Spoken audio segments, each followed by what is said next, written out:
നോക്കാതിരിക്കാം.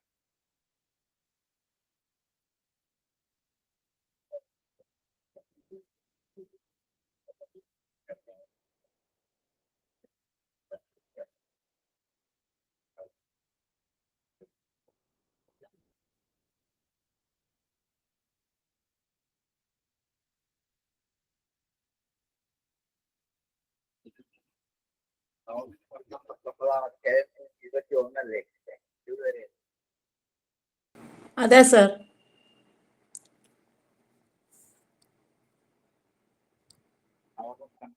അധ്യായം 19 ശ്ലോകം 21. 19-ാം അധ്യായം 21-ാമത്തെ ശ്ലോകം. ഇത്യുക്വാദാകുശോ ജായാം തദീയം മൂലവേവയാം ദത്വാ സ്വാം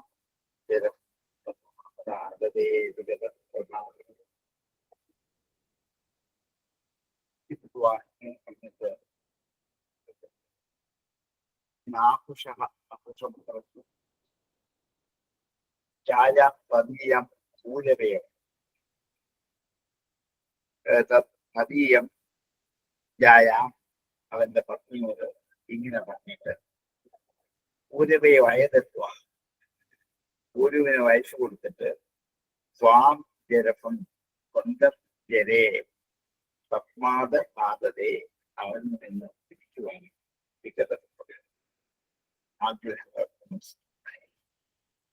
വിഗതമായ പ്രഭയോട് വിഗതമുണ്ട്.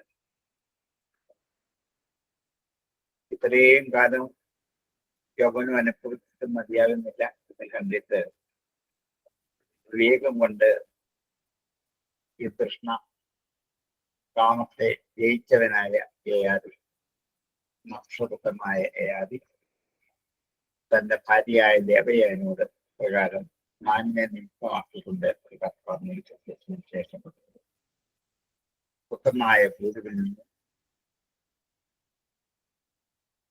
അവന്റെ യൗവനം എടുത്തിട്ട് വാർത്തയ്ക്ക് എത്തിച്ചു വന്നു.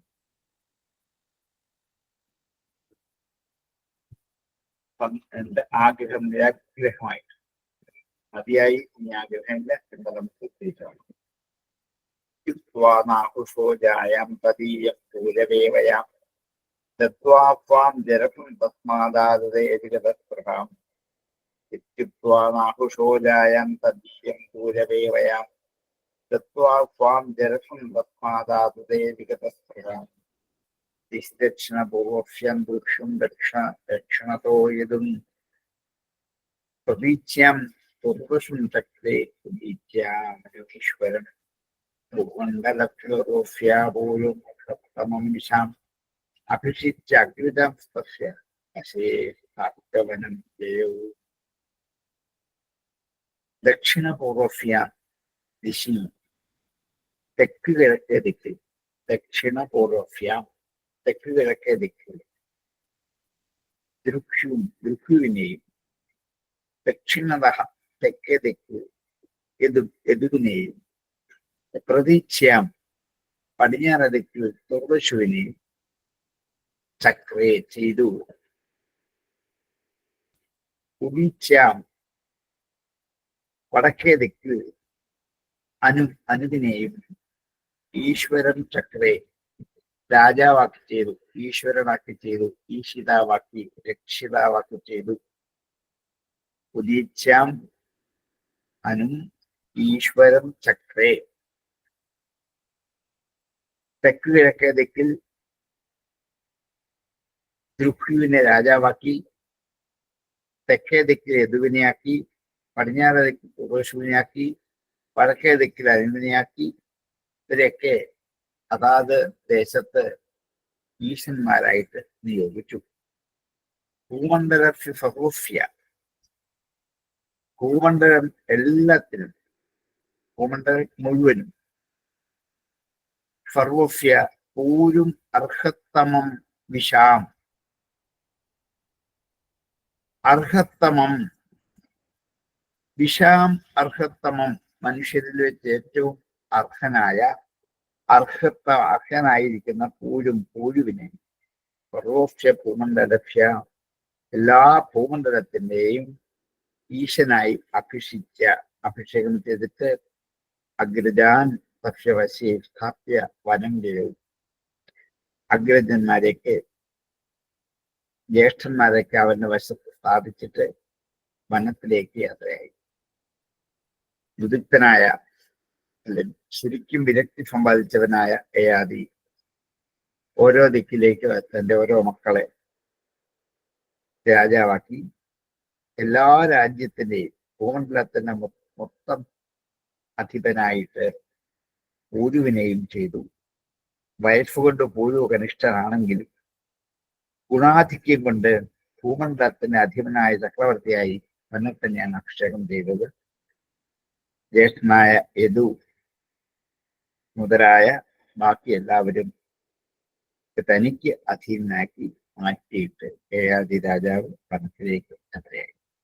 ദിശി ദക്ഷിണപൂർവസ്യാം ദൃക്ഷ്യം ദക്ഷിണതോ യതും പ്രതീച്യാം ദുർവസം ചക്രേ ഉദീച്യാമനുമീശ്വരം ഭൂമണ്ഡലക്ഷപൂരുമഹത്തമം വിശാം അഭിഷിച്യ അഗ്രജം പക്ഷവശേ സ്ഥാപ്യവനം ജയോ. ദിശി ദക്ഷിണപൂർവസ്യാം ദൃക്ഷ്യം ദക്ഷിണതോ യതും പ്രതീച്യാം ദുർവസം ചക്ര ഉദീച്യാമനുമീശ്വരം ഭൂമണ്ഡലക്ഷപൂരുമഹത്തമം വിശാം അഭിഷിച്യ അഗ്രജം പക്ഷവശേ സ്ഥാപ്യവനം ജയോ. ആഫേവിധം വർഷഭോഗൻ ഷഡ്വർഗം വിഷയേഷു സാം ക്ഷണേന മുമുചേ നീലം ജാതപക്ഷൈവദ്വിജം. ആഫേവിധം വർഷഭൂകാൻ, വർഷഭൂകം വർഷസമൂഹം, വർഷസമൂഹങ്ങളൊക്കെ ങ്ങളോളം ആഫേവിധം സേവിച്ച ഷഡ്വർഗം, ഷഡ്വർഗങ്ങളെ, ഇന്ദ്രിയ സുഖത്തെ, 5 ഇന്ദ്രിയങ്ങളും മനസ്സും ഷഡ്വർഗങ്ങൾ എന്ന് വിളിക്കും.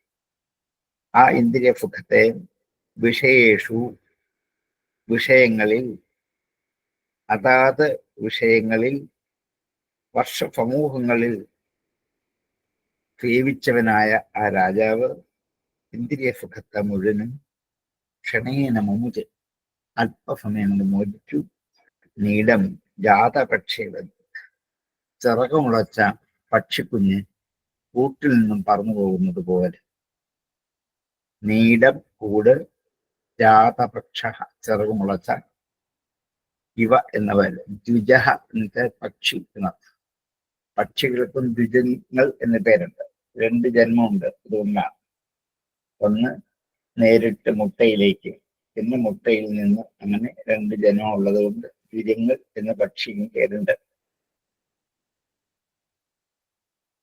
അപ്പം ധാരാളം വർഷങ്ങളോളം, 1000 വർഷങ്ങളോളം ഷഡ്വർഗങ്ങളെ കൊണ്ട് എല്ലാ വിഷയങ്ങളും സേവിച്ച് കഴിഞ്ഞവനായ ആ രാജാവ് ഒറ്റ നിമിഷം കൊണ്ട് ഇതിനെയൊക്കെ ഉപേക്ഷിച്ചു പോകാൻ പറ്റും. പക്ഷിക്കുഞ്ഞുങ്ങൾ പറക്കാറായ പിന്നെ കൂത്തു നിൽക്കില്ല, കൂട് വിട്ടു പോകുന്നത് പോലെ. ആ ഉപമ കൊണ്ട് അറിയേണ്ട ഇതാണ്, പറക്കാറായാൽ പിന്നെ കൂട്ടിൽ നിൽക്കില്ല, ഒരു കാരണവശാൽ നിൽക്കില്ല. അതേപോലെയാണ് ഇതൊക്കെ ഇന്ദ്രിയ സുഖങ്ങളും ഇതെല്ലാം അനുഭവിച്ചു കഴിഞ്ഞാൽ വിട്ടുപോകണം. പിന്നെ അത് പിന്നീട് അതിൽ പിടിച്ചു നിൽക്കാൻ പാടില്ല. അപ്പോഴാണ് സ്വതന്ത്രനാകുക. ഈ സ്വാതന്ത്ര്യം പക്ഷി അനുഭവിച്ചതുപോലെ നമ്മൾക്കും അനുഭവിക്കാനുള്ളതാണ്. ആഫേവിധം വർഷഭോഗൻ ഷഡ്വർഗം വിഷയേഷു ക്ഷണേന മൂചേ നീലം ജാതപക്ഷൈവദ്വിജാം. ആഫേവിധം വർഷഭോഗൻ ഷഡ്വർഗം വിഷയേഷു ക്ഷണേന മൂചേ നീലം ജാതപക്ഷൈവദ്വിജാം. തദത്വനിർമുക്ത സമസ്തസംഗം ആത്മാനുഭൂത്യ വിധുതത്രിലിംഗ പരേമലേ ബ്രഹ്മണി വാസുദേവേ ഗതിം ഭാഗവതിം പ്രതീത. അവൻ തത്ര അവിടെ നിർമുക്ത സമസ്ത സംഘ, എല്ലാ സംഘങ്ങളിൽ നിന്നും നിശേഷം മോചിപ്പിക്കപ്പെട്ടവനായ അവൻ ആത്മാനുഭൂത്യ വിധുതത്രിലിംഗ, ആത്മാനുഭൂതി കൊണ്ട് വിധുതമായ ഉപേക്ഷിച്ച ത്രിലിംഗം 3 ഗുണങ്ങളെയും, സത്വരജസ്തമസുകളാകുന്ന 3 ഗുണങ്ങളെയും ഉപേക്ഷിച്ചു.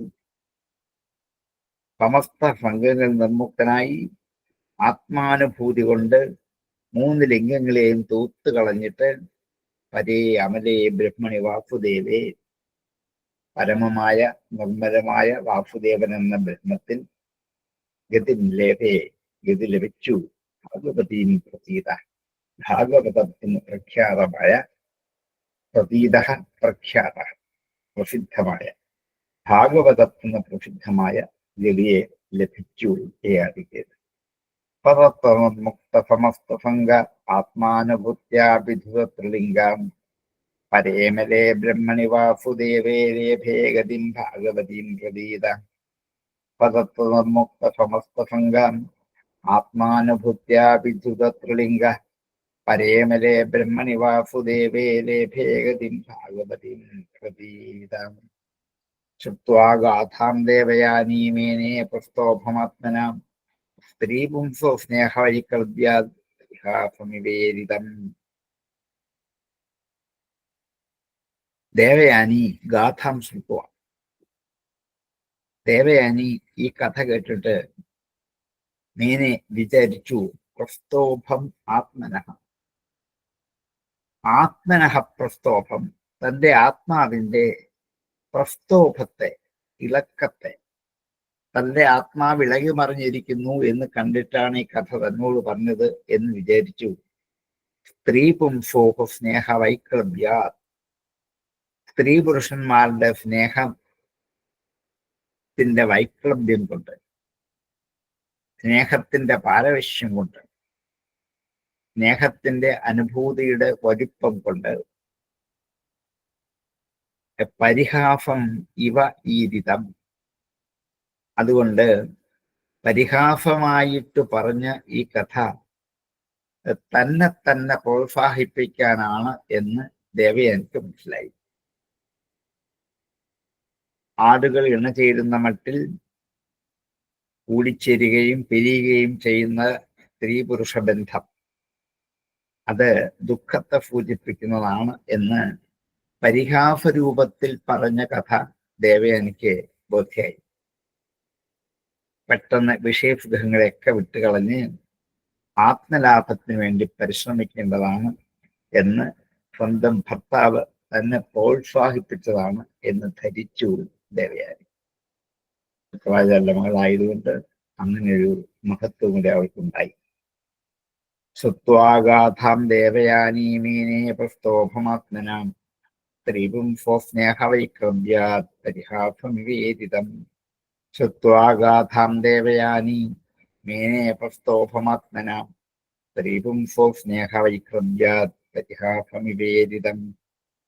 സ്വാസന്നിവാസം സോദം പ്രപായാമിവ ഗച്ഛതാം വിജ്ഞായേശ്വരതന്ത്രാണം മായാവിരചിതം പ്രഭോः സർവത്ര ഭംഗമുത്സൃജ്യം സ്വപ്ന ഉപമ്യേന ഭാർഗവീ കൃഷ്ണേ മനഃസമാവേശ്യ യഥുനോല്ലിംഗമാത്മനാം. സർവത്ര ഭംഗമുത്സ് സാ സന്നിവാസം സുഹൃദം പ്രപായാമിവ ഗച്ഛതാം. അവൾ സുഹൃദാം സന്നിവാസം, സുഹൃത്തുക്കളുടെ സംയോഗം, സുഹൃദാം സന്നിവാസം ഗച്ഛതാം ഗമിക്കുന്നവരുടെ, പ്രപായാം ഇവ ഒരു തണ്ണീർപ്പന്തൽ പോലെ, സുഹൃത്തുക്കൾ ഒരു തണ്ണീർപ്പന്തൽ ഒന്നിച്ചു കൂടിയിട്ട് കഥ പറയുന്നു, തമാശ പറയുന്നു, ചിരിക്കുന്നു, വെള്ളം കുടിക്കുന്നു, പിന്നെ പിരിഞ്ഞു പോകുന്നു.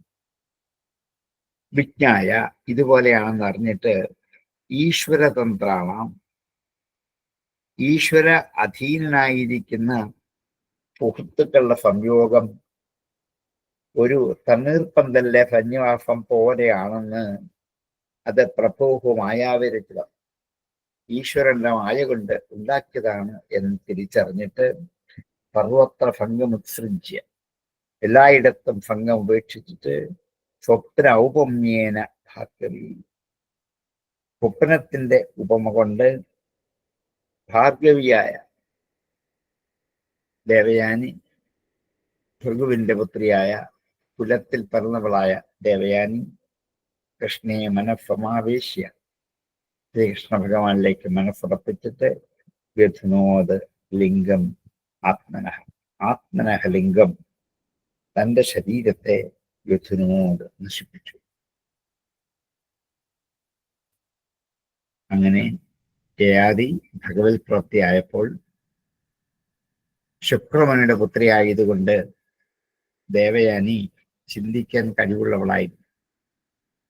തന്റെ ബുദ്ധി കൊണ്ട് നിരൂപണം ചെയ്തു, ഭാര്യാഭർത്താക്കന്മാർ തമ്മിലുള്ള ബന്ധം ശാശ്വതമല്ല, പാരമാർത്ഥികമല്ല. ഇടയ്ക്കുണ്ടാക്കി വെച്ചതാണ്. കുറച്ചു കഴിയുമ്പോൾ ആരെങ്കിലും ഒരാൾ തിരിഞ്ഞ് അത് വേർപെട്ടു പോകുന്നതാണ്. ശാശ്വതമല്ല, സ്ഥിരമല്ല.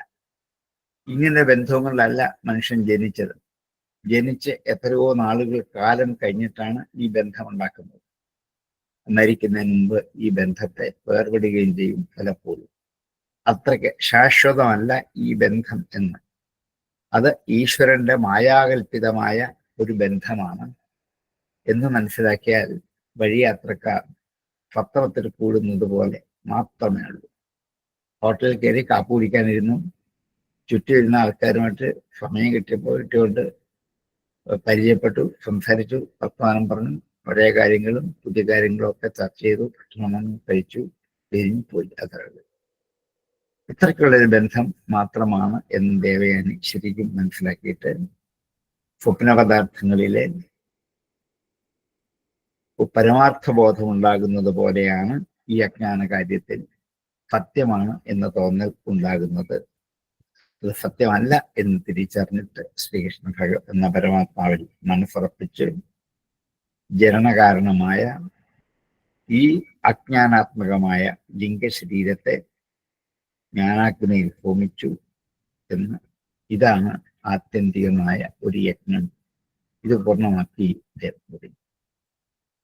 സന്നിവാസം സുഹൃതം പ്രപായാമിവ ഗച്ഛതാം വിജ്ഞായേശ്വരതന്ത്രാണാം മായാവിരചിതം പ്രഭോഃ സർവത്ര ഭംഗമുത്സൃജ്യ സ്വപ്ന ഉപമ്യേന ഭർഗവി കൃഷ്ണേ മനഃസമാവേശ്യ വിധുനോല്ലിംഗമാത്മനാം. സന്നിവാസം സുഹൃതം പ്രപായാമിവ ഗച്ഛതാം വിജ്ഞായേശ്വരതന്ത്രാണാം മായാവിരചിതം പ്രഭോഃ സർവത്ര ഭംഗമുത്സൃജ്യ സ്വപ്ന ഉപമ്യേന ഭർഗവി കൃഷ്ണേ മനഃസമാവേശ്യ വിധുനോല്ലിംഗമാത്മനാം. നമസ്തുഭ്യം ഭഗവതേ വാസുദേവായ വേധസേ സർവഭൂതാധിവാസായ ശാന്തായ ബൃഹദേ നമഃ. ഭഗവതേ വാസുദേവായ വേധസേ നമസ്തുഭ്യം. സൃഷ്ടികർത്താവും വാസുദേവനുമായ ഭഗവാനായിരിക്കുന്ന നമസ്കാരം. സർവഭൂതാധിവാസായ, എല്ലാ ഭൂതങ്ങളിലും വസിക്കുന്നവനും ശാന്തനും ബൃഹത്തുമായ അങ്ങയ്ക്ക് നമസ്കാരം എന്ന് ശ്രീശുഗമനി ഭഗവാനെ നമസ്കരിച്ചുകൊണ്ട് പ്രസ്തുത കഥ അവിടെ ഉപസംഹരിക്കുന്നു.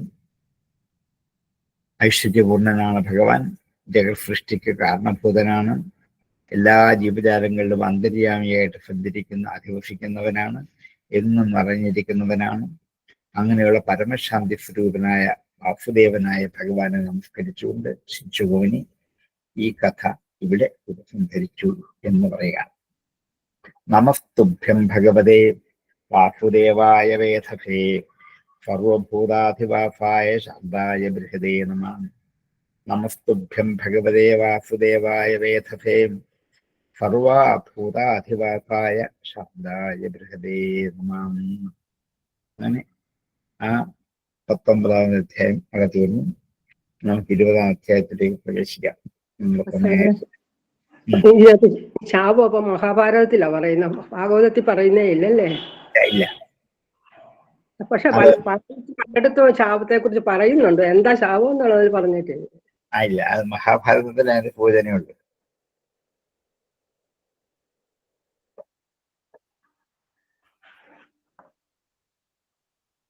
നവമസ്കന്ധം 20-ാം അധ്യായം. ശ്രീശുക ഉവാച പുരോർവംശം പ്രവക്ഷ്യാമി യത്ര ജാതോऽസി ഭാരത യത്ര രാജർഷയോ വംശ്യാ ബ്രഹ്മവംശാംശ്ച. പുരുവിന്റെ വംശം പറയാൻ പോകുന്നു. എത്ര ജാതോऽസി ഭാരത, ഈ പരീക്ഷത്തെ നീ ആ വംശത്തിനുണ്ടായതാണ്. എത്ര രാജർഷയോ വംശ്യാഹ ബ്രഹ്മവംശാംശരെ, എത്ര രാജർഷിമാര്, എത്ര ബ്രഹ്മർഷിമാരൊക്കെ ഈ വംശത്തിൽ ജനിച്ചിട്ടുണ്ട്. ആ വംശത്തിന്റെ ചരിത്രം ഞാൻ നിന്നോട് പറയാൻ പോകുന്നു. നിന്റെ വംശപരമ്പരകൾ. പുരോർവംശം പ്രവക്ഷ്യാമി യത്ര ജാതോऽസി ഭാരത, എത്ര രാജർഷയോ വംശാ ബ്രഹ്മവംശാംശരെ, പുരോർവംശം പ്രവക്ഷ്യാമി യത്ര ജാതോऽസി ഭാരത, എത്ര രാജർഷയോ വംശാ ബ്രഹ്മവംശാംശരെ. ജന്മേജയോ ഹ്യഭൂത് പൂരോഃ പ്രജിന്വാനസ്തത്സുതസ്തഥാ പ്രവീരോധ നമഃ തസ്മാൻ ചാരുപദോ ഭവത്. ജന്മേജയൻ ഹി അഭൂത് പൂരോഹു, പൂരുവിൽ നിന്നും ജന്മേജയൻ അല്ലെങ്കിൽ ജന്മേജയൻ അഭൂത് ഉണ്ടായി. ജന്മേജയോ ഹി അഭൂത് പൂരോ പ്രജിന്വാനഃ തത്സുതഃ, അവന്റെ പുത്രൻ പ്രജിന്വാനൻ, തതഃ അവന്റെ പുത്രൻ പ്രവീരൻ, അവന്റെ പുത്രൻ നമഫ്യു, തസ്മാത് ചാരുപദോ അഭവത്, അവനിൽ നിന്നും ചാരുപദൻ ഉണ്ടായി. എന്നിങ്ങനെ വംശപരമ്പരയിൽ രാജാക്കന്മാരുടെ പേര് പറഞ്ഞു വിടുന്നതല്ല. ജന്മേജയോ ഹ്യഭൂത് പൂരോ പ്രജിന്വാനസ്തത്സുതസ്തതാം പ്രവീരോധ നമഃ തസ്മാത് ചാരുപദോ ഭവത്. ജന്മേജയോ ഹ്യഭൂത് പൂരോ പ്രജിന്വാംസ്തത്സുതസ്തതാം പ്രവീരോധ നമഃ തസ്മാത് ചാരുപദോ ഭവത്. തസ്യാം ശുദ്ധ്യുരഭൂത് പുത്രസ്തസ്മാത് ബഹുഗവസ്തതാം സംയാതിസ്തസ്യാഹം യാതി രൗദ്രാശ്വസ്തത്സുതസ്മതാം. അവന് ചാരുപാദന്റെ പുത്രൻ ശുദ്ധ്യു അഭൂത്, ശുദ്ധ്യു, അവന്റെ പുത്രൻ ബഹുഗവ, അവന്റെ പുത്രൻ സംയാതി, അവന്റെ പുത്രൻ അഹംയാതി, അവന്റെ പുത്രൻ രൗദ്രാശ്വൻ. പേര് മാത്രമേ പറയുന്നുള്ളൂ ഇവിടെ. തസ്യ ശുദ്ധ്യുരഭൂത് പുത്രസ്തസ്മാത് ബഹുഗവസ്തതാം സംയാതിസ്തസ്യ അഹം യാതി രൗദ്രാശ്വസ്തത്സുതസ്മതാം. കൃതേയുസ്തസ്യ കുക്ഷേയുസ്തണ്ഡിതേയുകൃതേയുകാം ജലേയുസ്സന്തതേയുശ്ച ധർമ്മസത്യവ്രതേയവാൻ. ദശൈതപ്സരസപുത്രാം വനീയുശ്ചാവമസ്മതാം കൃപാച്യാമിന്ദ്രിയാണീവ മുഖസ്യ ജഗദാത്മനാം. അവന്റെ പുത്രൻ കൃതേയുഃ തസ്യ കുക്ഷേയുസ്തണ്ഡിതേയുകൃതേയുകുഃ ജലേയുഃ സന്തതേയുശ്ച ധർമ്മസത്യവ്രതേയവഃ. ദശയിലെ അപ്സരസപുത്രാഹ, ഇവർ 10 പേരും അപ്സരസിന്റെ പുത്രന്മാരാണ്. ഇളയവൻ അവമൻ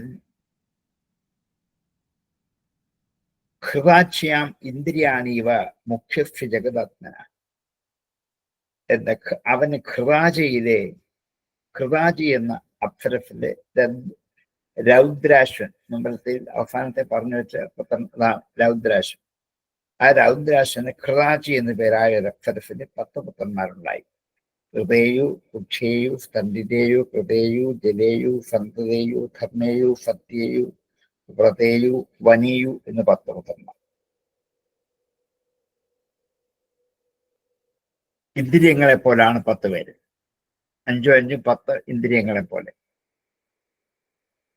ജ്യേഷ്ഠ മൂത്തപുത്രന്മാരെല്ലാം കനിഷ്ഠപുത്രനായ വനീയുവിന്റെ വശവർത്തികളായിട്ടാണ് ഇവിടെയും ഭവിച്ചത്. ഹൃതേയുസ്തസ്യ കുക്ഷേയുസ്തണ്ഡിതേയുകൃതേയുകാം ജലേയു സന്തതേയുശ്ചാധർമ്മസത്യവ്രതേവയാ ദശൈതപ്സരസപുത്രാവനേയുശ്ചാവമസ്മതാം. അവമൻ ഇളയവൻ എന്നർത്ഥം. കൃതാച്യാം ഇന്ദ്രിയാണീവ മുഖ്യസ്യ ജഗദാത്മനാം. ഹൃതേയുസ്തസ്യ കുക്ഷേയുസ്തണ്ഡിതേയുകൃതേയുകാം ജലേയു സന്തതേയുശ്ചാധർമ്മസത്യവ്രതേയവാം ദശൈതപ്സരസപുത്രാവനേയുശ്ചാവമസ്മതാം. കൃതാച്യാമിന്ദ്രിയാണി വിമുഖ്യസ്യ ജഗദാത്മനാം ഹൃദയോരന്തിഭാരോഭൂൻ ത്രേസ്തസ്യാത്മജാ നൃപാം സുമത് ധ്രുവപ്രതിരഥ കണ്ണോ പ്രതിരഥാത്മജം. ഹൃദയ രന്തിഭാരോഭൂത്, ഹൃദയനെ ഒരു പുത്രൻ ജനിച്ചു. രന്തിഭാര അഭൂത്, രന്തിഭാരൻ. ത്രേസ്തസ്യ ആത്മജാനപാഹ, അവന് 3 പുത്രന്മാരുണ്ടായി. ഹൃദയവിന്റെ പുത്രനാണ് രന്തിഭാരൻ, അവന് 3 പുത്രൻ. സുമതിഹി, ധ്രുവ, അപ്രതിരഥ എന്നു പേരുള്ള 3 പുത്രന്മാർ. അതിൽ അപ്രതിരഥപുത്രന്റെ പുത്രനാണ് കണ്ണൻ. കണ്ണു അപ്രതിരഥാത്മജ. അപ്പൊ ഹൃദയുവിന് രന്തിഭാരന പുത്രൻ, രന്തിഭാരന് 3 പുത്രന്മാർ, സുമതി, ധ്രുവൻ, അപ്രതിരഥൻ. ഇളയവനായ അപ്രതിരഥന്റെ പുത്രനാണ് കണ്ണൻ. ഹൃദയോ രന്തിഭാരോഭോത്രയസ്തസ്യാത്മജാ നൃപാം സുമത് ധ്രുവപ്രതിരഥ കണ്ണു പ്രതിരഥാത്മജാൻ. ഹൃദയോ രന്തിഭാരോഭോത്രയസ്തസ്യാത്മജാ നൃപാം സുമത് ധ്രുവപ്രതിരഥ കണ്ണു പ്രതിരഥാത്മജാൻ. തസ്യമേതാതിഥിസ്തസ്മാത് പ്രസ്കണ്വാദ്യാദ്വിജാതയാം പുത്രോഭൂത് സുമതേ രൈഭ്യോ ദുഷ്യന്തസ്തത്സുതോ സ്മൃതാം. അവന് കണ്ണന്, തസ്യ ആ കണ്ണന് മേധാതിഥി, മേധാതിഥി എന്ന പുത്രൻ. തസ്മാത് അവന് പ്രസ്കണ്വാദേഹ ദ്വിജാദേഹ, പ്രസ്കണ്വൻ മുതലായ ബ്രാഹ്മണരുണ്ടായി അവനെ. പുത്രോഭൂത് സുമതേഹ്, സുമതിക്കൊരു പുത്രനുണ്ടായി രൈഭ്യൻ. രൈഭ്യന്റെ പുത്രനാണ് പ്രസിദ്ധനായ ദുഷ്യന്തൻ. ദുഷ്യന്തനെ നമുക്ക് പരിചയമാണ്, ധാരാളം കഥയിൽ കൂടി കേട്ട് പരിചയമാണ്. രൈഭ്യന്റെ പുത്രനാണ് ദുഷ്യന്തൻ. തസ്യമേധാതിഥിസ്തസ്മാത് പ്രസ്കണ്വാദ്യാദ്വിജാതയാം പുത്രോഭൂത് സുമതേ രൈഭ്യോ ദുഷ്യന്തസ്തത്സുതോ സ്മൃതം. തസ്യമേതാതിഥിസ്തസ്മാത് പ്രസ്കണ്വാദ്യാദ്വിജാതയാം പുത്രോഭൂത് സുമതേ രൈഭ്യോ ദുഷ്യന്തസ്തത്സുതോ സ്മൃതാം. ദുഷ്യന്തോ മൃഗയാം വ്യാതകർമാശ്രമവദം ഗതാം തത്രാഫീനം സ്വപ്രഭയാ മണ്ഡയന്തീം രമാമിവാം. വിലോക്യ സദ്യോ മോഹേ ദേവമായാമിവ സ്ത്രിയം ബഭാഷേതംബരാരോഹം അടൈ കതിപയേതുവൃതാം. ദുഷ്യന്തന്റെ പേര് വന്നപ്പോൾ ദുഷ്യന്തന്റെയും ശകുന്തളയും കൂടി കഥയായ ശാകുന്തളം കഥ ചുരുക്കി പറയുന്നു. നമ്മൾ നാടകത്തിൽ പഠിക്കുന്നത് പോലെ അല്ല, ഇതിഹാസത്തിൽ പറഞ്ഞിരിക്കുന്നത് പോലെ ഒന്ന് ചുരുക്കി ആ കഥാംശത്തെ ഇവിടെ ഒന്ന് അവതരിപ്പിക്കാം. ദുഷ്യന്തൻ മൃഗയായാത, നായാട്ടിന് പോയപ്പോൾ കണ്വാശ്രമ പദംഗത, കണ്വാശ്രമത്തിന്റെ സമീപത്തിലെത്തി. തത്ര ആഫീനം, അവിടെ ഇരുന്ന സ്വന്തം പ്രഭ കൊണ്ട് മണ്ഡയന്തിയും അലങ്കരിക്കുന്നവളും രമാമിവ ലക്ഷ്മിയെപ്പോലെ ശോഭിക്കുന്നവളുമായ ഒരുവളെ വിലോക്യ കണ്ടിട്ട് സദ്യോ മുമുഖെ പെട്ടെന്ന് മോഹിച്ചു. ദേവമായ ഇവ സ്ത്രീയും, ദേവമായയെ പോലെ അവിടെ കണ്ട സ്ത്രീയിൽ മോഹിതനായി തീർന്നു. ബഭാഷയെ താം വരാരോഹാം, ആ സുന്ദരിയോട് ചോദിച്ചു. ബഭാഷയെ ചോദിച്ചു, താം അവളോട് വരാരോഹ സുന്ദരി ഭടൈ കതിപയേറുക, ഏതാനും ഭടന്മാരാൽ ചുറ്റപ്പെട്ടുകൊണ്ട് ഇവളുടെ അടുക്കലെത്തി. എല്ലാരും കൂടെയില്ല, ബാക്കിയുള്ള ദൂരം നിർത്തി. എന്നിട്ട് അടുക്കൽ എന്നിട്ട് അവളോട് ബഭാഷ ചോദിച്ചു. ദുഷ്യന്തോ മൃഗയാം വ്യാതകർമാശ്രമവദംഗത തത്രാഫീനാം സ്വപ്രഭയാ മണ്ഡയന്തീം രമാമിവാം. വിലോക്യ സദ്യോ മോഹേ ദേവമായാമിവ സ്ത്രിയം ബഭാഷേതാം വരാരോഹം ഭടൈ കതിപയേർവതാം. ദുഷ്യന്തോ മൃഗയാം വ്യാതകർമാശ്രമവദം ഗതാം തത്രാഫീനം സ്വപ്രഭയാ മണ്ഡയന്തീം രമാമിവാം. വിലോക്യ സദ്യോ മോഹേ ദേവമായാമിവ സ്ത്രിയം ബഭാഷേതാം വരാരോഹം ഭടൈ കതിപയേർവതാം. തദ്ദർശന പ്രമുദിത സന്നിവൃത്ത പരിശ്രമം പപ്രച്ഛകാമസന്തപ്ത പ്രഹസൻ ക്ഷണയാഗിരാം. തത് ദർശന പ്രമുദിത, അവന്റെ ദർശനം കൊണ്ട് സന്തുഷ്ടനായിട്ട് സന്നിവൃത്ത പരിശ്രമത്തിൽ നിന്നും പിന്തിരിഞ്ഞിട്ട് പപ്രച്ഛ ചോദിച്ചു, കാമസന്തപ്ത, കാമം കൊണ്ട് സന്തപിച്ചവനായ അവൻ പ്രഹസൻ ചിരിച്ചുകൊണ്ട് ശ്രക്ഷണയാകിര, മൃദുവായ വാക്കുകൊണ്ട് ഈ വിധം ചോദ്യം ചെയ്തു. അവളോട് സംസാരിച്ചു എന്ന് മാത്രമല്ല, കണ്ടപ്പം മുതൽ തന്നെ നായാട്ട് കൊണ്ടുള്ള തന്റെ ക്ഷീണമൊക്കെ തീർന്നിട്ട് സന്തോഷത്തിന്റെ ആധിക്യം വരുമ്പോൾ ക്ഷീണമൊക്കെ നഷ്ടപ്പെടും. അവളിൽ കാമം ഉണ്ടായി, ആ കാമനിമിത്തം സന്താപം ഉണ്ടായി തുടങ്ങി. അപ്പോൾ മന്ദഹസിച്ചുകൊണ്ട് മൃദുവായി അവളോട് ഇങ്ങനെ സംഭാഷണം ചെയ്തു ചോദിച്ചു, തദ്ദർശന പ്രമുദിത നിവൃത്തപരിശ്രമ പപ്രച്ഛ കാമസന്തപ്ത പ്രഹസനയാകിരാം.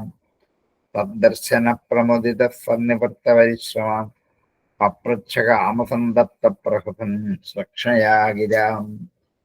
കാത്വം കമലപത്രാക്ഷി കഫ്യാഫ്യഹൃദയംഗമേ കിം വാ ചികീർഷിതം ത്വത്ര ഭവത്യാ നിർജ്ജനേ വനേ. കാത്വം, നീ ആരാണ്? കമലപത്രാക്ഷി, സുന്ദരി, താമരദളം പോലെയുള്ള കണ്ണോട് കൂടിയവളെ. കഫ്യാഫി, നീ ആരുടെ മകളാണ്? ഹൃദയംഗമേ, നീ എൻ്റെ ഹൃദയത്തെ എത്തിയിരിക്കുന്നു, നീ എൻ്റെ ഹൃദയത്തിൽ സ്ഥാനം പിടിച്ചിരിക്കുന്നു. കിംവാ ചികീർഷിതം, എന്ത് ചെയ്യാനാണ് ആഗ്രഹിക്കുന്നത്? തു അത്ര ഭവത്യ നിർജ്ജനേ വനേ, ജനസഞ്ചാരമില്ലാത്ത ഈ വനത്തിൽ താമസിച്ചിട്ട് എന്ത് ചെയ്യാനാണ് ഭാവിക്കുന്നത്? എന്തിനാണ് ഈ കൊടുങ്കാട്ടിലെ ആശ്രമത്തിൽ വന്ന് താമസിക്കാൻ കാരണം? കാത്വം കമലപത്രാക്ഷി കഫ്യാഫി ഹൃദയംഗമേ കിംവാ ചികീർഷിതം ത്വത്ര ഭവത്യാ നിർജ്ജനേ വനേ.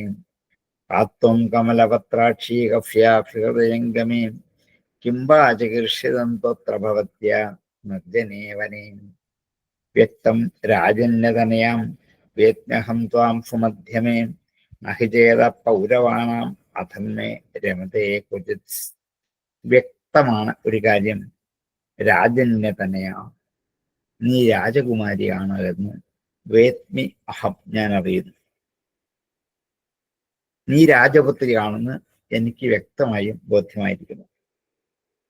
ത്വാം, നിന്നെ, സുമധ്യമേ, സുന്ദരി, നഹി ചേത പൗരവാണ്, പുരുവംശ രാജാക്കന്മാരുടെ ചേതസ്, അധർമ്മേ ക്വചിത് നരമത്തെ, അധർമ്മത്തിൽ ഒരിക്കലും അല്പം പോലും ഒരു കാലത്തും രമിക്കുകയില്ല. ഞാൻ പുരു മഹാരാജാവിന്റെ വംശത്തിൽ ജനിച്ച രാജാവാണ്, പൗരവനാണ്. അവരുടെ മനസ്സ് ശാസ്ത്രത്താൽ നിഷേധിക്കപ്പെട്ട അധർമ്മത്തിലേക്ക് പോവില്ല, അത് ഉറപ്പാണ്. അതുകൊണ്ട് ഇപ്പോൾ ഞാൻ നിന്നെ കാമിച്ചു എങ്കിൽ, എൻ്റെ മനസ്സിൽ നീ സ്ഥാനം പിടിച്ചുവെങ്കിൽ നീ രാജകുമാരിയാണെന്ന് ഉറപ്പാണ്. അല്ലെങ്കിൽ എൻ്റെ മനസ്സങ്ങനെ പോവില്ല. പൗരവന്മാരുടെ മനസ്സൊന്നും അനാവശ്യമായ വഴിയിലേക്ക് സഞ്ചരിച്ചു പോകാറില്ല. വ്യക്തം രാജന്യതനയാം വേത്മ്യഹം ത്വാം സുമധ്യമേ നഹി ചേത പൗരവാണാം അധർമ്മേ രമതേ ക്വചിത്. വ്യക്തം രാജന്യതനയാം വേത്മ്യഹം ത്വാം സുമധ്യമേ നഹി ചേത പൗരവാണാം അധർമ്മേ രമതേ ക്വചിത്. ഇത്രയും പറഞ്ഞപ്പോൾ ശകുന്തള മറുപടി പറഞ്ഞു. ശകുന്തളോ വാച വിശ്വാമിത്രാത്മജൈവാഹം ത്യക്താമേന കയാവനേ വേദ ഇതദ് ഭഗവാൻ കണ്ടു വീര കിം കരവാമതേ. വിശ്വാമിത്ര ആത്മജയാണ് ഞാൻ, വിശ്വാമിത്രന്റെ മകളാണ് ഞാൻ. മേനക എന്നെ വനത്തിൽ ഉപേക്ഷിച്ച, മേനകയ വനി ത്യക്ത, വിശ്വാമിത്രന് മേനകയിലുണ്ടായ പുത്രിയാണ് ഞാൻ. ഉണ്ടായപ്പോൾ തന്നെ അമ്മയായ മേനക എന്നെ വനത്തിൽ ഉപേക്ഷിച്ചു പോയി. വേദ ഏതത്, ഇതറിഞ്ഞിട്ട് ഭഗവാൻ കണ്ണു മഹർഷി, ഹേ വീര, എന്നെ ഇവിടേക്ക് കൊണ്ടുവന്നു. കിം കരവാമതേ, നിനക്ക് ഞാൻ എന്താ ചെയ്യേണ്ടത്? എന്നിൽ നിന്ന് എന്താണ് പ്രതീക്ഷിക്കുന്നത്? കിം കരവാമതേ, അങ്ങേക്ക് ഇപ്പൊ ഞാൻ എന്ത് ചെയ്യണം? വിശ്വാമിത്രാത്മജൈവാഹം ത്യക്ത്വാ മേനകയാവനേ വേദൈതദ് ഭഗവാൻ കണ്ണു വീര കിം കരവാമതേ. വിശ്വാമിത്രാത്മജൈവാഹം ത്യക്താമേന ഗയാവനേ വേദൈതദ് ഭഗവൻ കണ്ണു വീരകിം കരവാമതേ അഫ്യതാം ശരവിന്ദാക്ഷാം ഗൃഹ്യതാമർഹണം ച നാം ഭുജ്യതാം സന്ധ്യ നീവാരാഹ പുഷ്യതാം യതിരോജതേ ആഫ്യതാം ഹി അരവിന്ദാക്ഷ താമരക്കണ്ണുപോലെ മനോഹരമായ കണ്ണുള്ളവനായ ഹേ സുന്ദര ഇവിടെ ഇരിക്കൂ. ഗൃഹ്യതാം അർഹണം ച ന ഞങ്ങളുടെ പൂജ സ്വീകരിക്കൂ. ഗൃഹ്യതാം സ്വീകരിക്കൂ, അർഹണം പൂജാവിധി, നഹ ഞങ്ങളുടെ.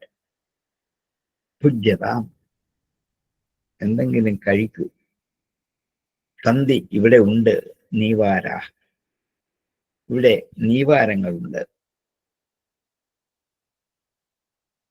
ചാമേരി പോലെയുള്ള ധാന്യങ്ങൾ ഇവിടെയുണ്ട്. അതെന്തെങ്കിലും അല്പം കഴിക്കൂ. ഭുജ്യതാം സന്ധി നീവാര ഉഷ്യതാം എതിരോജത.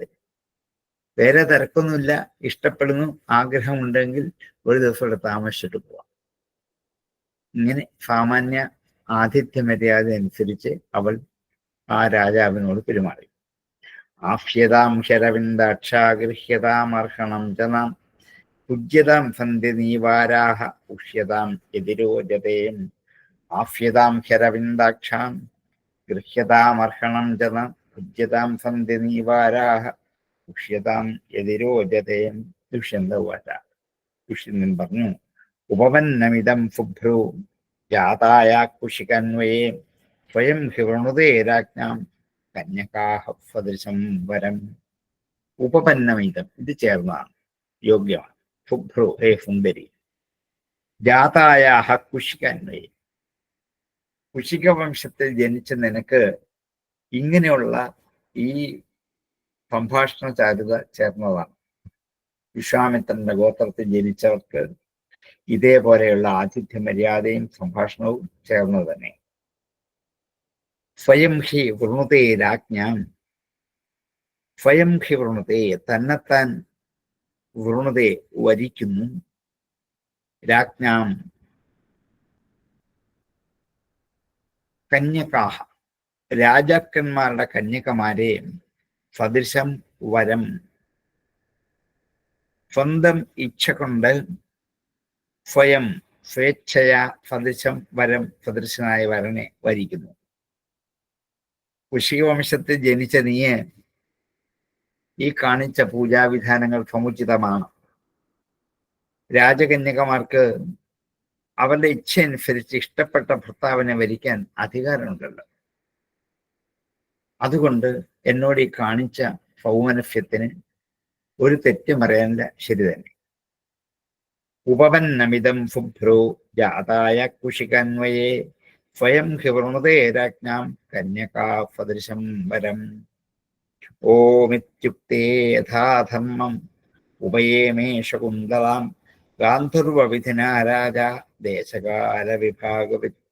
ഓം ഇത്യുക്തേ അങ്ങനെ ആവട്ടെ എന്ന് പറഞ്ഞു. ഓം എന്ന് വെച്ചാൽ തഥാസ്തു അങ്ങനെ ആയിക്കോട്ടെ എന്ന്.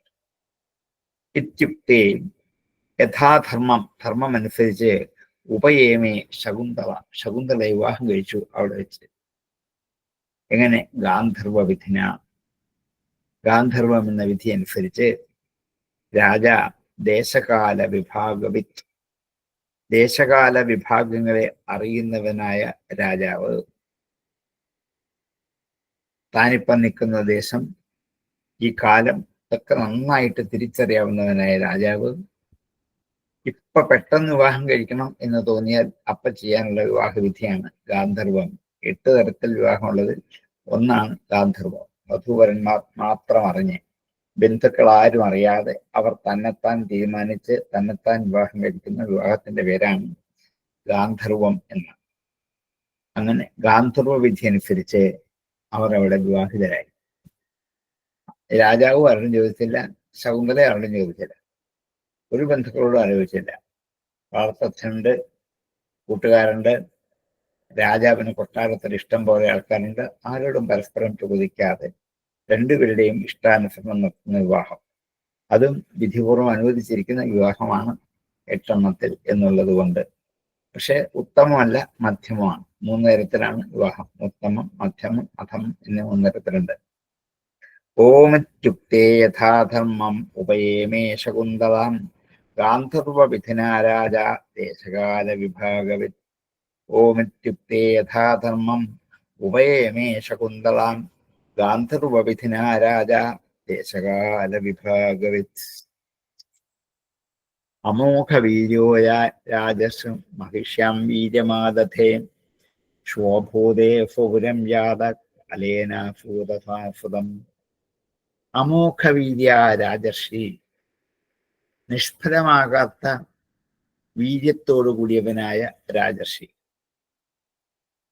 ഒരിക്കലും നിഷ്ഫലമാകാത്ത വീര്യശക്തിയോട് കൂടിയവനായ ആ രാജർഷി മഹിഷ്യാം വീര്യം ആദധേ, തന്റെ മഹിഷിയായ ശകുന്തളയിൽ തന്റെ വീര്യത്തെ ആധാനം ചെയ്തു. അങ്ങനെ ഗർഭാധാനം ചെയ്തു അന്നത്തെ ദിവസം തന്നെ.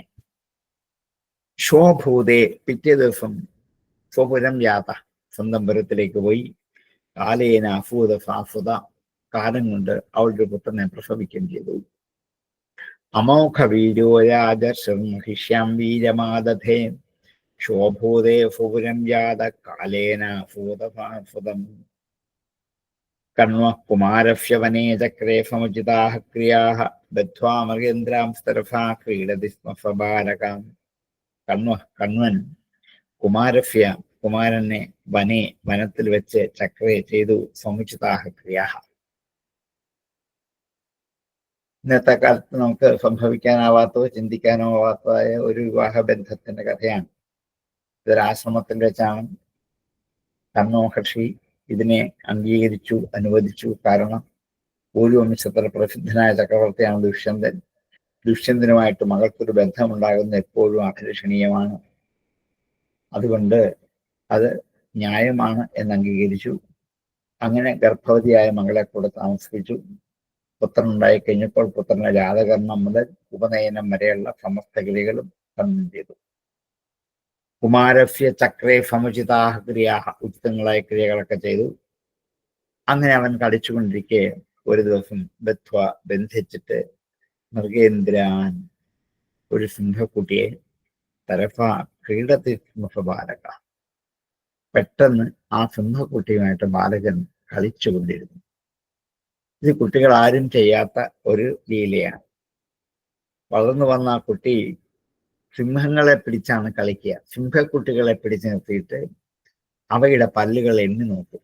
എത്ര പല്ലുണ്ട് ഈ സിംഹക്കുട്ടിക്ക്, എത്ര നഖമുണ്ട് എന്നിങ്ങനെ എണ്ണി നോക്കി കളിക്കും. ഇതാണ് കുട്ടിയുടെ കളി. അപ്പൊ കുട്ടിയായിരിക്കുമ്പോൾ തന്നെ വീര്യശാലിയായിരുന്നു എന്നതിൻ്റെ ഒരു അടയാളമാണ് ഈ ഒരു പ്രസ്താവന. അത് കാണിക്കാൻ വേണ്ടി ഇത് സൂചിപ്പിച്ചു എന്നുള്ളൂ. കണ്വകുമാരഭ്യവനേ ചക്രേ സമുചിതാക്രിയാ ബദ്ധ്വാ മൃഗേന്ദ്രാം സ്തരഫാ ക്രീഡതി സ്മ സബാലക. കണ്വകുമാരഭ്യവനേ ചക്രേ സമുചിതാക്രിയാഹം ബദ്ധ്വാ മൃഗേന്ദ്രാം സ്തരഫാ ക്രീഡതി സ്മ സബാലക. തം ദുരത്യേ വിക്രാന്തം ആദായ പ്രമദോത്തമാം ഹരേരംശംശസംഭൂതം ഭർത്തുരന്തികമാഗമത്. തം, അവനെ, ദുരത്യയ വിക്രാന്തം ആദായ, ആർക്കും അതിക്രമിക്കാൻ പറ്റാത്ത പരാക്രമത്തോടു കൂടിയ ആ പുത്രനെ ഇനിയും തനിക്ക് വഹിക്കാനാവില്ല എന്ന് നിശ്ചയിച്ചിട്ട് കണ്ണൻ രാജകൊട്ടാരത്തിലേക്ക് തന്നെ പറഞ്ഞയക്കാൻ നിശ്ചയിച്ചു. കാരണം ഇവൻ ഇനി വളരേണ്ടത് രാജകൊട്ടാരത്തിലാണ്, ആശ്രമത്തിലല്ല. അത്രയ്ക്ക് ക്ഷാത്രവീര്യത്തിന്റെ തേജസ് തിളങ്ങി നിൽക്കുന്ന ഒരു പുത്രനാണ് എന്ന് കണ്ടിട്ട് ദുരത്യയ വിക്രാന്തം, അതിക്രമിക്കാനാവാത്ത പരാക്രമത്തോടു കൂടിയവനായ അവനെയും ആദായ എടുത്തുകൊണ്ട് പ്രമദോത്തമ, ഉത്തമയായ ശകുന്തളയുമായി ഹരേഹി അംശസംഭൂതം, ഹരിയുടെ അംശമായി ഉണ്ടായ ഭക്തുഹു അന്തികം ആഗമത്, ഭർത്താവായ ദുഷ്യന്തന്റെ അടുത്തേക്ക് ആഗമം എത്തിച്ചത്. ശ്രീഹരിയുടെ അംശാവതാരമാണ് ഈ കുലം എന്നുള്ളത് കൊണ്ട് അന്യന്മാർക്ക് ആർക്കും അതിക്രമിക്കാനാവാത്ത പരാക്രമത്തോടു കൂടിയ ആ പുത്രനോടുകൂടി ഉത്തമയായ ശകുന്തള രാജ സന്നിധിയിൽ പ്രവേശിച്ചു. തം ദുരത്യേ വിക്രാന്തം ആദായ പ്രമദോത്തമാം ഹരേരംശാംശംഭൂതം ഭക്തുരന്തികമാഗമൻ. തം ദുരത്യേ വിക്രാന്തം ആദായ പ്രമദോത്തമാം ഹരേരംശംശംഭൂതം ഭക്തുരന്തികമാഗമൻ.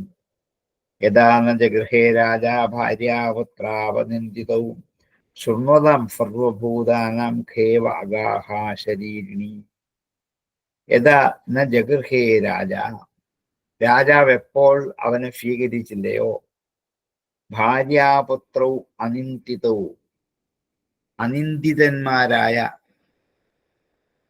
നിന്ദിക്കാൻ തക്ക യോഗ്യതയില്ലാത്തവരായ ആ ഭാര്യയെയും പുത്രനെയും രാജാവ് സ്വീകരിക്കാതിരുന്നപ്പോൾ, യഥാ ന ജഗൃഹേ ഭാര്യാപുത്രാവനിന്ദിതൗ, അപ്പോൾ ശൃണ്വതാം സർവഭൂതാനാം, എല്ലാ ഭൂതങ്ങളും കേൾക്കത്തക്ക മട്ടിൽ ഖേ വാഗ് ആഹ അശരീരി, ആകാശത്തിൽ അശരീരിയായ ഒരു വാക്ക് ആഹ പറഞ്ഞു. സർവഭൂതാനാം ശൃണ്വത, എല്ലാവരും കേൾക്കുകയാണ്. ആകാശത്തു നിന്ന് വന്ന ശബ്ദം താഴെയുള്ള എല്ലാവർക്കും കേൾക്കാം, ഒരാൾ മാത്രമല്ല. ഖേ ആകാശത്തിൽ, വാഗ് ആഹ അശരീരിണി വാഗാഹാശരീരിണി വാഗാഹാശരീരിണി. വാഗ് ആഹ വാക്കു പറഞ്ഞു, അശരീരിണി ശരീരമില്ലാത്ത വാക്ക് മാത്രമായി അന്തരീക്ഷത്തിൽ മുഴങ്ങിക്കേട്ടു. യഥാ ന ജഗൃഹേ രാജാ ഭാര്യാപുത്രാവനിന്ദിതൗ ശൃണ്വതാം സർവഭൂതാനാം ഖേവാഗാഹ ശരീരിണി. യഥാ ന ജഗൃഹേ രാജാ ഭാര്യാപുത്രാവനിന്ദിതൗ ശൃണ്വതാം സർവഭൂതാനാം ഹേ ഖേ വാഗാഹ ശരീരിണി. മാതാഭസ്ത്രാപിതുപുത്രോ യേന ജാതസ്സയേവ സാം ഹരസ്വപുത്രം ദുഷ്യന്ത മാവമംസ്ഥഃ ശകുന്തളം. ഇതാണ് ആകാശവാണി ഉണ്ടായത്. മാതാ ഭസ്ത്ര, മാതാവ് തോലുകൊണ്ടുണ്ടാക്കിയ ഒരു ഗർഭപാത്രം പോലെ മാത്രമേ ഉള്ളൂ. പുത്രോ യേന ജാതഃ, പിതാവിൽ നിന്നാണ് പുത്രൻ ഉണ്ടാകുന്നത്. ആത്മാവൈ പുത്രനാമ, പിതാവ് തന്നെയാണ് പുത്രനായിട്ട് ജനിക്കുന്നത്. ജനിപ്പിക്കാനുള്ള ഒരു പാത്രമാണ് മാതാവ്. അതുകൊണ്ട് ഗർഭപാത്രം എന്നാണ് അതിന് പേര് കൊടുത്തത്. ഒരു പാത്രം എന്ന പോലെ വീര്യം നിക്ഷേപിക്കാനുള്ള ഒരു പാത്രമാണ് ഈ സ്ത്രീ അല്ലെങ്കിൽ അമ്മ. അതുകൊണ്ട് പുത്രൻ പിതാവിൻ്റെ തന്നെയാണ്. അതുകൊണ്ട് ആരാലാണോ ഉത്പാദിപ്പിക്കപ്പെട്ടുവോ ആ പിതാവ് തന്നെയാണ് പുത്രനായിട്ട് ജനിക്കുന്നത് എന്നുള്ള വേദവാക്യം അനുസരിച്ചും ഹേ ദുഷ്യന്ത പുത്രനെ സ്വീകരിച്ചുള്ളൂ. ഭരസ്വപുത്രം ദുഷ്യന്ത, പുത്രനെ ഭരിക്കൂ, രക്ഷിക്കൂ. മാ അവമംസ്ഥാഹ ശകുന്തളാം, ശകുന്തളയെ അവമാനിക്കരുത്. മാ അവമംസ്ഥാഹ, അവമാനിക്കരുത് ശകുന്തള. പുത്രനെ സ്വീകരിച്ചുള്ളൂ എന്ന് ആകാശത്തു നിന്നൊരു അശരീരി വാക്കുണ്ടായി. മാതാഭസ്ത്രാപിതുപുത്രോ യേന ജാതസ്സയേവ സാം ഹരസ്വപുത്രം ദുഷ്യന്ത മാ അവമംസ്ഥാഹ ശകുന്തളാം. മാതാഭസ്ത്രാപിതുപുത്രോ യേന ജാതസ്സയേവ സാം ഹരസ്വപുത്രം ദുഷ്യന്ത മാ അവമംസ്ഥാഹ ശകുന്തളം. രേതോധാ പുത്രോ നയതി നരദേവയമക്ഷയാത് ത്വം ചാപ്സ്യധാതാഗർഭസ്യ സത്യമാഹ ശകുന്തളാം. രേതോ അഥാഹ പുത്രോ നയതി, രേധഫ് ഭേദനം ചെയ്യുന്നതാണ്. രേതോധാഹ, രേതസിനെ ഭേദനം ചെയ്യുന്ന. പുത്ര, പുത്രൻ. യം അക്ഷയാത്, യമലോകത്തിൽ നിന്ന് പിതാവിനെ ഉദ്ധരിക്കുന്നവനാണ്. രേതോധാ പുത്രോ യമക്ഷയാത് നയതി, പും എന്ന നരകത്തിൽ നിന്നും പിതാവിനെ ത്രാണനം ചെയ്യുന്നവനാണ് പുത്രൻ. ത്വം ചാപ്സ്യധാതാ, നീ അവന്റെ പിതാവാണ്, ധാതാവാണ്. ഗർഭഫ്യ സത്യമാഹ ശകുന്തള, ഈ ഗർഭത്തിന്റെ ധാതാവ് നീ തന്നെയാണ് എന്ന് ശകുന്തള സത്യം പറഞ്ഞില്ലേ? അതുകൊണ്ട് ആശങ്കിക്കേണ്ട, നിന്റെ പുത്രൻ തന്നെ, അവനെ സ്വീകരിച്ചോളൂ എന്ന് അശരീരി വാക്കുണ്ടായി. ഈ പുത്രനും പൗത്രനുമൊക്കെ പരമ്പരാക്രമത്തിൽ പിണ്ടോദകം നൽകി അങ്ങയെ യമലോകത്തിൽ നിന്നും ഉദ്ധരിക്കാൻ പറ്റിയവരാണ് പുത്രന്മാർ. ഈ പുത്രന്മാരുടെ ജലം കൊണ്ടാണ് യമലോകത്തിനും പിതൃലോകത്തിലേക്ക് എത്തി ഗതിയിലേക്ക് പോകേണ്ടത് അവിടെ നിന്നാണ്. ഇവനെ ഗർഭാധാനം ചെയ്തത് അങ്ങ് തന്നെയെന്ന് ശകുന്തള പറഞ്ഞതും സത്യമാണ്. അതുകൊണ്ട് ഇവനെ സ്വീകരിച്ചോളൂ എന്ന്. രേതോധാ പുത്രോ നയതി നരദേവയമക്ഷയാത് ത്വം ചാഫ്യ ധാതാ ഗർഭഫ്യ സത്യമാഹ ശകുന്തളാം. രേതോധാ പുത്രോ നയതി നരദേവയമക്ഷയാത് ത്വം ചാഫ്യ ധാതാ ഗർഭഫ്യ സത്യമാഹ ശകുന്തളാം. പിതര്യു ഉപരതേ ഫോപി ചക്രവർത്തി മഹായശാഹം മഹിമാഗീയതേതസ്യ ഹരേരംശഭുവോ ഭുവി. പിതരി ഉപരതേ, ദുഷ്യന്തൻ മരിച്ചു കഴിഞ്ഞപ്പോൾ, ഫോപി അവൻ, ചക്രവർത്തി മഹായശാഹ അവൻ മഹത്തായ യശസ്സുള്ള ചക്രവർത്തിയായി തീർന്നു. ഏറ്റവും കീർത്തിയുള്ള ചക്രവർത്തിയായി തീർന്നു അവൻ. മഹിമാഗീയതേതസ്യ, അവന്റെ മഹാത്മ്യം പാടുന്നുണ്ട്. ഹരേഹി അംശഭുവോ ഭുവി, ശ്രീഹരിയുടെ അംശാവതാരമായ ഭരതന്റെ മഹിമ ലോകത്തിൽ ഇപ്പോഴും കീർത്തിക്കുന്നത്. ഈ പേരിലാണ് ഭാരതം ഇന്നും അറിയപ്പെടുന്നത്. അങ്ങനെയുള്ള ഹരിയുടെ മഹാത്മ്യത്തെ ഉദ്ഘോഷിക്കുന്ന ഭരതൻ എന്ന ഈ പുത്രൻ ചക്രവർത്തിയായിട്ട് മഹായശസ്സായിട്ട് അവന്റെ മഹാത്മ്യം ഈ ലോകത്തെന്നും പാടപ്പെടും, ഒരിക്കലും നശിക്കില്ല. പിതര്യുപരതേ ഫോവി ചക്രവർത്തി മഹായശ മഹിമാഗീയതേതസ്യ ഹരേരംശഭുവോ ഭുവി. പിതര്യുപരതേ ഫോവി ചക്രവർത്തി മഹായശ മഹിമാഗീയതേതസ്യ ഹരേരംശഭുവോ ഭുവി. ചക്രം ദക്ഷിണഹസ്തേസ്യ പത്മകോശോഫ്യപാദയോ ഈജേ മഹാഭിഷേകേന ഭോഭിഷിക്തോധിരാദ്വിഭൂ. പഞ്ചപഞ്ചാശതാമേധ്യേ ഗംഗായാമനുവാജിഭീം മാമതേയം പുരോധായ യമുനായാമനുപ്രഭു. അഷ്ടസപ്തതിമേധ്യാശ്വാൻ ബബന്ധേ പ്രദദത് വസൂം. ചക്രം ദക്ഷിണഹസ്തേ, ഇടത്തെ കയ്യിൽ ഒരു ചക്രത്തിന്റെ അടയാളമുണ്ട്. ചക്രം ദക്ഷിണേ ഹസ്തേ അസ്യ പത്മകോശോ അസ്യ പാദയോ, അവന്റെ പാദങ്ങളിൽ താമരമുട്ടിന്റെ അടയാളവും ഉണ്ട്. ചക്രം ദക്ഷിണഹസ്തേസ്യ പത്മകോശോ അസ്യ പാദയോ, പത്മകോശം താമരമുട്ട് അവന്റെ പാദങ്ങൾ അടയാളപ്പെടുത്തിയിട്ടുണ്ട്. ഈജേ മഹാഭിഷേകേന, ഈജേ യജ്ഞം ചെയ്യുന്നു, മഹാഭിഷേകേന സോ അഭിഷിക്തോ അധിരാത് വിഭു, അവൻ യജ്ഞത്തിൽ കൂടെ പൂജിച്ചു പ്രഭുവായ ഹരിയെ. മഹാഭിഷേകേന, മഹത്തായ അഭിഷേകം കൊണ്ട്, മഹത്തായ കർമ്മം കൊണ്ട് അഭിഷിക്തനായിട്ട്, അധിരാട്ടായി, ചക്രവർത്തിയായിട്ട്, വിഭുവായി. പഞ്ചപഞ്ചാശത മേധ്യേർ ഗംഗായാം അനുവാജിഭി. പഞ്ചപഞ്ചാശത മേധ്യൈഹി വാജിഭി, 55 പരിശുദ്ധങ്ങളായ കുതിരകളെ കൊണ്ട് ആണ് യജിച്ചത്. പഞ്ചപഞ്ചാശത 55. മേധ്യൈഹി യജിക്കപ്പെടേണ്ട, വാജിഭിഹി കുതിരകളാൽ, ഗംഗായാം അനു ഗംഗയുടെ തീരത്ത് 55 അശ്വമേധയാഗങ്ങൾ ചെയ്തു. മാമതേയം പുരോധായ യമുനായാം അനുപ്രഭു, ഇനിയും യമുനായാം അനു, യമുനയുടെ തീരത്തിൽ വെച്ച്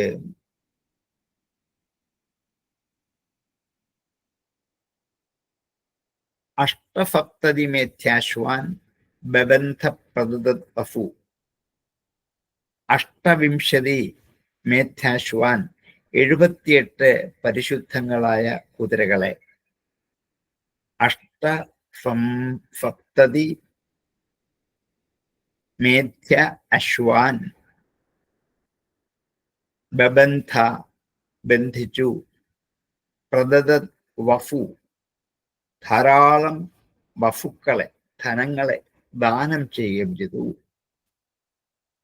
മാമതേജം അനുലോമമായിട്ട് എന്നർത്ഥം.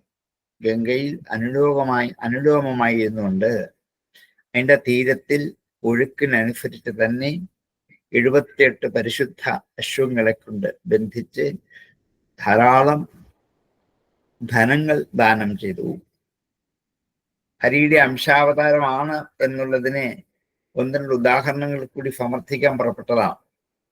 വലത്തെ കൈയിൽ ചക്രരേഖയുണ്ട്, പാദങ്ങൾ താമരമോട്ടിന്റെ അടയാളമുണ്ട്. ഇത് ഹരിയുടെ അംശാവതാരമാണെന്ന് തെളിയിക്കാം. പിന്നെ മഹാഭിഷേക വിധിപ്രകാരം രാജ്യത്തിന് ചക്രവർത്തിയായി അഭിഷേകം ചെയ്തതിന് ശേഷം എല്ലാ രാജാക്കന്മാരുടെയും രാജാവായ ചക്രവർത്തിയായി തീർന്ന് ഗംഗയുടെ തീരത്ത് മഹർഷിമാരുടെ, പരിശുദ്ധാത്മാക്കളായ മഹർഷിമാരുടെ സാന്നിധ്യത്തിൽ അവരെ പുരോഹിതന്മാരാക്കി 55 അശ്വമേധങ്ങൾ ചെയ്തു. അവിടുന്ന് യമുനയുടെ തീരത്ത് 78 അശ്വമേധയാഗവും ചെയ്തു. 100-ൽ പരം അശ്വമേധയാഗങ്ങൾ ചെയ്ത് ലോകമെമ്പാടും കീർത്തി പരത്തിയ രാജാവാണ് ഭരതൻ എന്നുള്ള രാജാവ്. ചക്രം ദക്ഷിണഹസ്തേഭ്യ പത്മകോശോഭ്യപാദയോ ഈജേ മഹാഭിഷേകേണ സോഭിഷിക്തോധിരാൻ വിഭു പഞ്ചപഞ്ചാശതാമേധ്യം ഗംഗായാമനുവാജിഭി മാമതേജം പുരോധായ യമുനായാമനുപ്രഭു അഷ്ടസപ്തതിമേധ്യാശ്വാൻ ബബന്ധ പ്രദദദ്വഫൂൻ. ചക്രം ദക്ഷിണഹസ്തേഭ്യാം പത്മകോശോഭ്യപാദയോ ഈജേ മഹാഭിഷേകേണ സോഭിഷിക്തോധിരാൻ പഞ്ചപഞ്ചാശതാമേധ്യം ഗംഗായാമനുവാജിഭി മാമതേജം പുരോധായ യമുനായാം അനുപ്രഭു അഷ്ടസപ്തതിമേധ്യാശ്വാൻ ബബന്ധ പ്രദദദ്വഫൂൻ. അങ്ങനെ ഭരതന്റെ കഥ വരെ. അതിനുവേണ്ടിയാണ് ദുഷ്യന്തന്റെ കഥ പറയാൻ പുറപ്പെട്ടത്. ഭരതന്റെ മാഹാത്മ്യം പറയണമെങ്കിൽ ഭരതന്റെ പിതാവിന്റെ മാഹാത്മ്യത്തിൽ കൂടി വേണം ഇവിടേക്ക് എത്താൻ.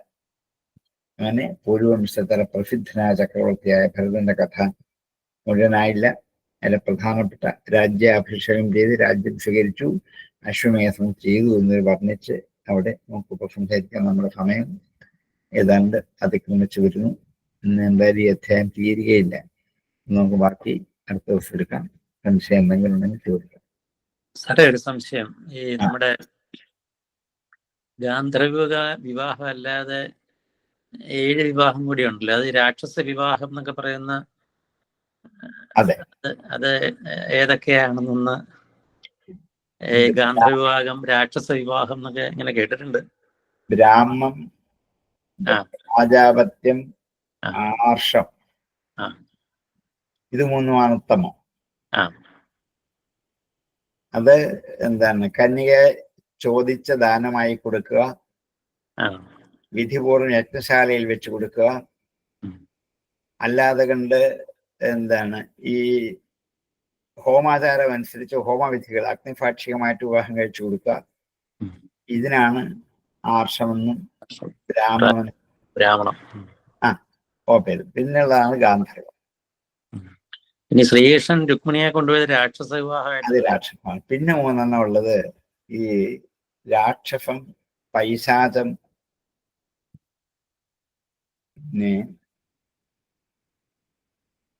രാക്ഷസന്റെ ബലാത്കാരനെ കൊണ്ടുപോകുക എന്നുള്ളതാണ്. പൈശാചം എന്ന് വെച്ചാൽ എന്താണ്? ബോധം കെടുത്തിയതിനു ശേഷം കൊണ്ടുപോകുന്നതാണ്. വിവാഹം കഴിച്ചു കൊണ്ടുപോകുന്ന ഒരു സമ്പ്രദായത്തിനാണ് പൈശാചം. ഇതൊക്കെ അത് ആ 3 വാസ്തവത്തിൽ അനുവദനീയമല്ലാത്തതാണ്. പക്ഷെ അതും നടക്കാറുണ്ട് എന്നുള്ളത് കൊണ്ട് അതും കൂടി ചേർത്തിട്ടാണ് അഷ്ടവിവാഹങ്ങളുടെ കൂട്ടത്തിൽ പറയുന്നത്. ആദ്യത്തെ 3 ഉത്തമമാണ്, പിന്നെ 2 മധ്യമമാണ്, പിന്നത്തെ 3 അധമമാണ്. അസമത്തിൽ ഒരെണ്ണം കൂടെ ഉണ്ട് അല്ലേ? ഉണ്ടാണ്, ആ പേര് വിട്ടുപോയി, ഞാൻ നോക്കിയിട്ട് പറയാം. പെട്ടെന്ന് ഓർമ്മയിരുന്നില്ലേ? പെട്ടെന്ന് കിട്ടത്തില്ല. നമ്മൾ 3 കേട്ടിട്ടുണ്ട്. ഈ പറഞ്ഞ ബ്രാഹ്മണവും രാക്ഷസവും ഗാന്ധർവവും ഒക്കെ കേട്ടിട്ടുണ്ട്. അതില് രാക്ഷസ വിവാഹം പഠിക്കാനുള്ളൊരു വിഷയമുണ്ട്. ഏതാ? രാക്ഷസ വിവാഹമേ പഠിക്കാനുള്ള വിഷയമുണ്ട്. രാക്ഷസോദ്വാഹം എന്നുള്ള പേരിലാണ് കൃഷ്ണൻ അത് പഠിക്കാനുള്ളതാ. സനാതന സുധയിൽ ഇതെല്ലാം പറഞ്ഞിട്ടുണ്ട്.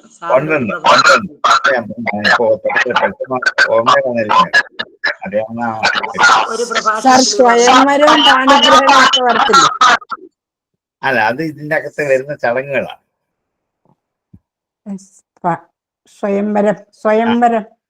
സ്വയംവരം ഗാന്ധർവാണ്. സ്വയം ഇഷ്ടപ്പെട്ട് വരിക്കുന്ന ഗാന്ധർവത്തിൽ വരുന്നതാണ്. അല്ല, ഈ രാജകൊട്ടാരത്തിലെ പിന്നെ അത് ഗാന്ധർവാണ്. എല്ലാവരെയും കൂടെ വിളിച്ചു വരുത്തിയിട്ട് ഇവർക്ക് ഇഷ്ടപ്പെട്ട ആളിനെ വിവാഹം ഭരിക്കുന്നത്. അതും ഗാന്ധർവത്തിൽപ്പെടുന്നതാണ്. അതിൻ്റെ അകത്ത് ഒരു ചടങ്ങാണിത്.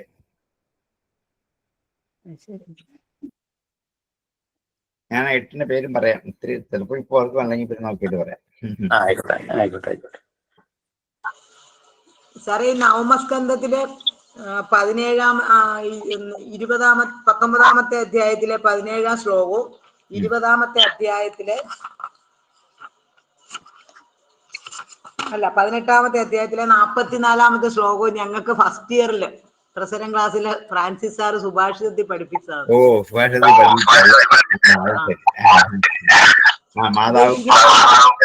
അതെ. അപ്പൊ സുഭാഷിതം അങ്ങനെ ഇന്ദ്രിയഗ്രാമങ്ങൾ നമ്മളെ വഞ്ചിക്കും എന്നുള്ളതും, പിന്നെ പറയാതെ അറിയുന്ന പുത്രനാണ് ഉത്തമപുത്രൻ എന്നുള്ള ആ ശ്ലോകം ഏയാദി പറയുന്നത്. അത് പക്ഷെ സാറ് ഇങ്ങനെ പറയുമ്പോ ചിലപ്പോ ഏത് പുസ്തകത്തിലാണെന്ന് സാറ് പറയും. പക്ഷെ അന്ന് സാറിന് ഈ പുസ്തകം ഓർമ്മ വന്നില്ല. പിന്നെ ഞാനിങ്ങനെ ഭാഗവതം ഇങ്ങനെ വായിച്ചപ്പോ കിട്ടിയപ്പോ ഞാനവിടെ മാർക്ക് ചെയ്തു.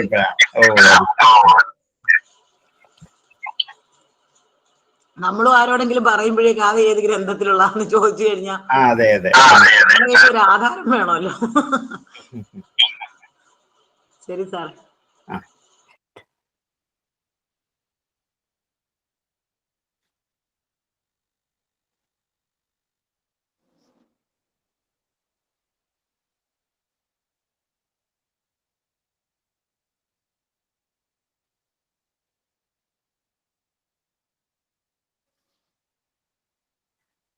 മറ്റേന്ന് കിട്ടുന്നത് ആസുരമാണ്.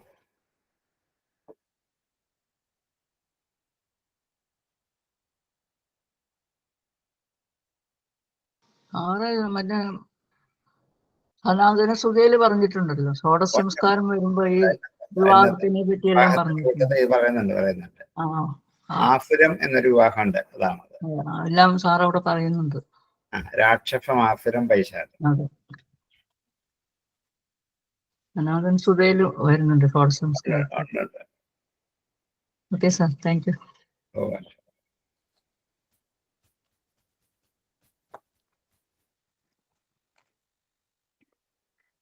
സംശയം തീർന്നെങ്കിൽ ഇപ്പൊ സംബന്ധിക്കാം.